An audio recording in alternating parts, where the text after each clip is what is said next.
Right, well, I'm going to begin just by asking if you could just tell me a little bit about your role and how he fits into this story. Okay, I haven't been asked that question yet, which is weird, I guess. My role is I'm the captain of the spaceship, Aniara. Spaceship containing about a couple of thousand people. And my name is Captain Chiffone. I guess I fit in when some tough decisions have to be made. And the responsibility is on my shoulders, I guess. Because I found the story to be incredibly original, and then I was reading that actually this is based on quite a famous poem. Was it one that you were aware of before getting involved? Actually, I wasn't. No, I mean, generations older than me have all read it in high school or in school and stuff. I've never read it. I know of Harry Martinson, the author and stuff, but I had never heard of Aniara. Actually, I'd heard of I'd gone to Aniara parties. Like a lot of open air parties that were called Aniara. I don't know why, but that was my connection before that. So what does an Aniara party entail? Ooh, I guess I can say whatever I want. No. A lot of dancing, a lot of techno, a lot of drugs, fun parties. Cool. Just let me know the next time they're on. So what was it initially that really attracted you to this character in this project? What made you think this is a project I really want to be involved in?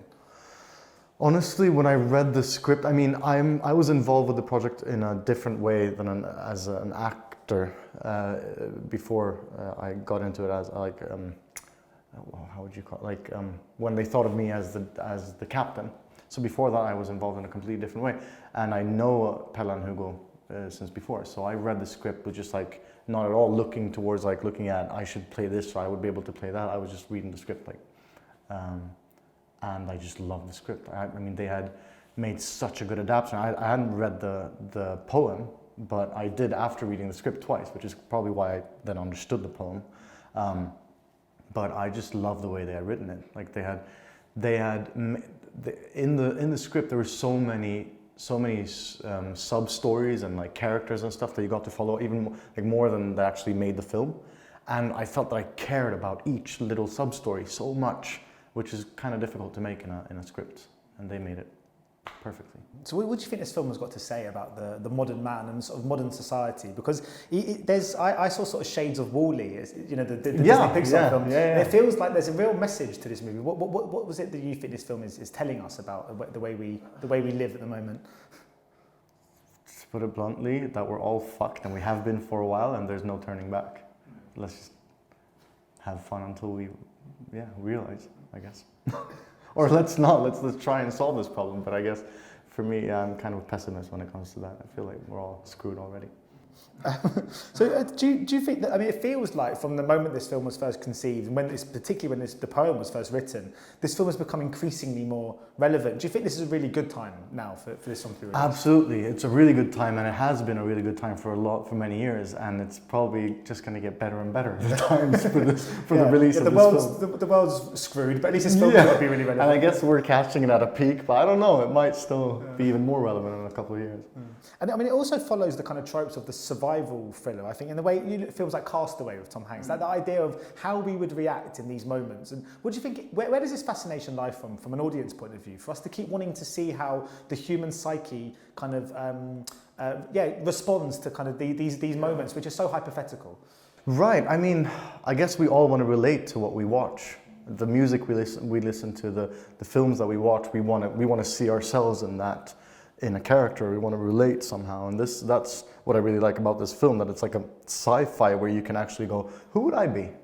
I'd probably be that one. You'd be that one, definitely. They're like, no, I wouldn't do that. I would be that, and stuff like that, which is fun to be able to relate to something that is in space, or a sci-fi in the future, basically, but where the future is right now. But do you think, so I actually find sometimes fantasy and sci-fi movies are often the best way of examining humanity. Do you find that to be the case as well? Like sci-fi movies in general, that they could be? Yeah, I guess, because you kind of put us into a future situation, and you go, what would we do? Yeah. And you had to take your mind to quite dark places, I guess. So, was it quite a challenge to shoot in this movie? When they both shouted cut, was it easy to switch back into normality? It was, yeah, because I felt like the way that I perceived this character was that he was very held back in he didn't want to show much emotion to anyone. He wanted to he had a military background, we decided, and so he always did whatever was most logical and best for the platoon kind of thing. So, which meant that he didn't like let anyone through.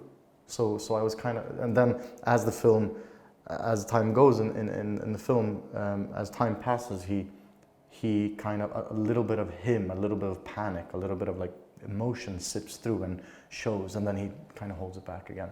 But I felt that was quite easy to get out of then when I wasn't shooting. Because I mean, you mentioned about time passing. I mean, this film jumps around, it jumps forward each time. Yeah. Did you shoot chronologically? Because I know obviously most films don't. Not at all. But then was it quite a challenge? Because I mean, where your character's mind is at in each different kind of chapter, if you want to call it that, is so different. How was it kind of moving between those? That was kind of a challenge, yeah, because you had to really like prepare, like, where am I? Where is my character? Where is my psyche right now? Like, how much hope do I have? How much am I hiding as a captain? What is my relationship to her? And all that stuff, as you always have to do when you're not shooting chronologically, of course. That was, and also the age gap that you suddenly had to, I remember there was one scene where I had to do the handstand, which I had been practicing for many years for, and then the scene right after that, I'm like 10 years older, which was like weird, like going from that, I'm like really alert, my body's like this, to going a little bit slower, a little bit, more death in my eyes kind of thing. Because I guess it's funny, isn't it, that you're obviously, people go to sort of drama school and they'll do lots of, usually start on stage and do lots of stuff kind of in groups, and everything is chronological. It must require a real skill that it's hard to be taught when you're younger, how to actually shoot a movie that is quite, I guess you can only ever learn when you're in a movie. Right, yeah, I guess there's no way to really prepare for it, that would be, but I mean, as long as you have the facts down, I don't really feel that it's that, like, it's a lot to complain about. I don't think like it's ever that hard. I mean, you have professionals around you making sure that you are where you're supposed to be in the story. So as long as you just have the facts down 100%, like this is where I'm at and this, then you're fine. I mean. And you mentioned before that you knew Pelle and Hugo already. You can tell just on this is the first of their films, that I've ever seen any of their sort of projects before. And you can tell they're really creative and they've got a real vision. I mean, what were they like to collaborate on with this one? They were fun. I mean, they have such a strong, as you're saying, they have such a strong vision and stuff, and they have their own language, like the way that they want you to perceive what's going on.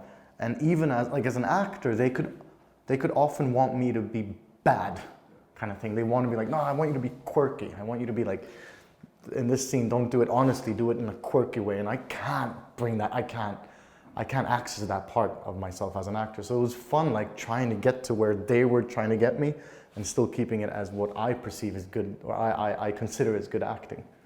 I'm just wondering too about your own sort of interest in space. Would you go, if given the chance, if there was some sort of initiative where they let people go up in a spacecraft just for a week? Is that something you'd be interested in, or was that frighten you? Because I'd be scared. Definitely want to go, but I guess it would depend on family and stuff like that. But I would definitely want to go. I wouldn't be able to pass that chance. I'd be looking for excuses not to go, but I'd have to go.